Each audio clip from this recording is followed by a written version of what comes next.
For over a century, doctors assumed the placebo effect only worked as a con. Patients had to believe the fake pill was real medicine, or nothing would happen.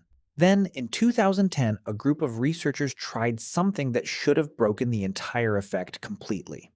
They told patients the truth, and the placebo worked anyway. The word placebo comes from Latin. It means, I shall please. For most of medical history, that's exactly what it was used for, not as a treatment, but as a way to please a patient who couldn't be helped. 19th century doctors handed out sugar pills and colored water to anxious patients simply to give them something to do while nature took its course. The pills were considered a polite lie, a professional trick played on people too uneducated or too anxious to know better. The entire concept rested on one assumption: deception was the active ingredient. That assumption held for decades, reinforced by real data. Give someone a fake pill and tell them it's a powerful new painkiller, and their pain measurably drops. Tell them it's a sedative, and they get drowsy. Tell them it's a stimulant, and their heart rate climbs. Researchers had documented this again and again. The body was responding not to any chemical, but to a belief.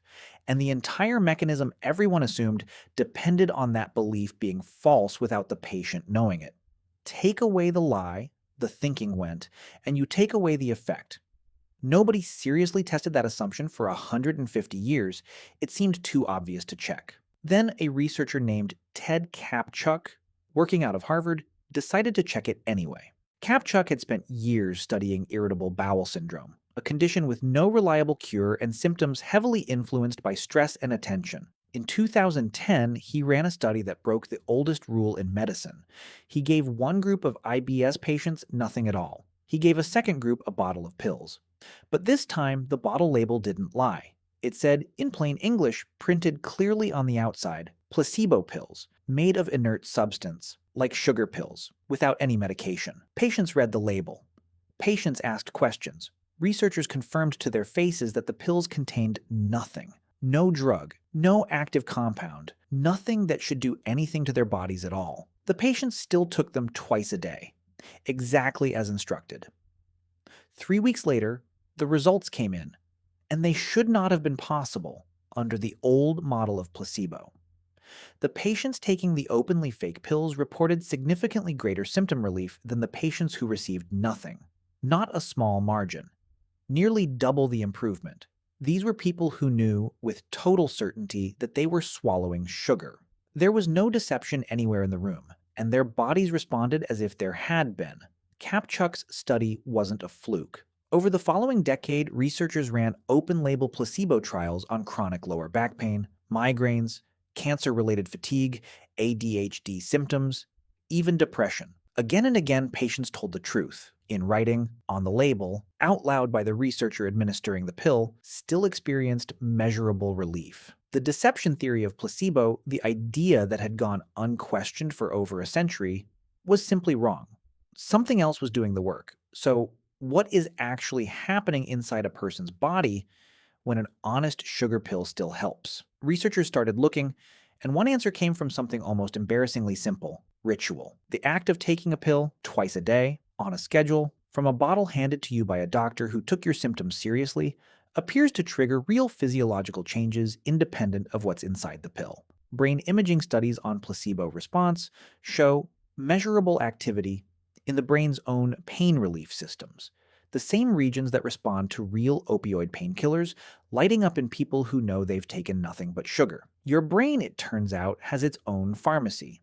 And the certain rituals performed with enough consistency and enough perceived care can trigger it directly. No deception required. There's a second piece, and it's less about the pill and more about the moment surrounding it.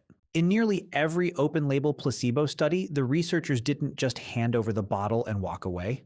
They explained carefully that the placebo effect is real, that it involves genuine neurobiological changes, that the mind and body are connected in measurable, documented ways. Patients weren't just taking a sugar pill, they were being told a true story about their own biology, that attention, ritual, and expectation can activate real healing systems inside them. And believing that true story, it turns out, may be enough to activate the very systems the story describes. The placebo in these studies was never really the pill. It was the act of being cared for, explained to, and taken seriously, wrapped inside a pill-shaped ritual. This changes what medicine has been quietly doing for centuries without fully understanding it. Every doctor's visit already contains pieces of this. A doctor who spends real time with you, who explains what's happening in your body, who hands you something concrete to do twice a day, is not just delivering a treatment. They are activating a second parallel treatment running underneath it, one built entirely out of attention, ritual, and belief, and that second treatment appears to work even when everyone involved knows exactly what it is. Which raises an uncomfortable question about modern healthcare. A 15-minute appointment, a prescription printed by a machine, handed over by someone who barely made eye contact, may be quietly switching off half of what makes treatment work in the first place. Not because the medicine itself is worse, but because the ritual around it, the ancient, honest, undisguised ritual of being cared for by another human being, has been stripped out of the process entirely. You've probably experienced a version of this without ever calling it a placebo. The vitamin you take every morning that makes you feel more in control of your day, whether or not the dose does anything measurable.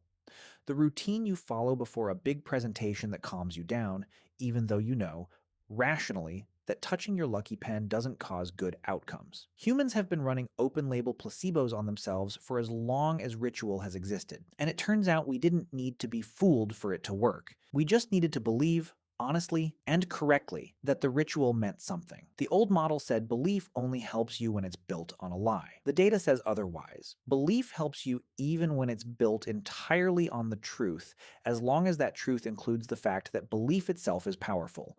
You don't have to be deceived to be healed a little. You just have to be paid attention to, told the truth, and given something real to do about it. For over 100 years, the only mistake in that formula was assuming the lie was the part that mattered.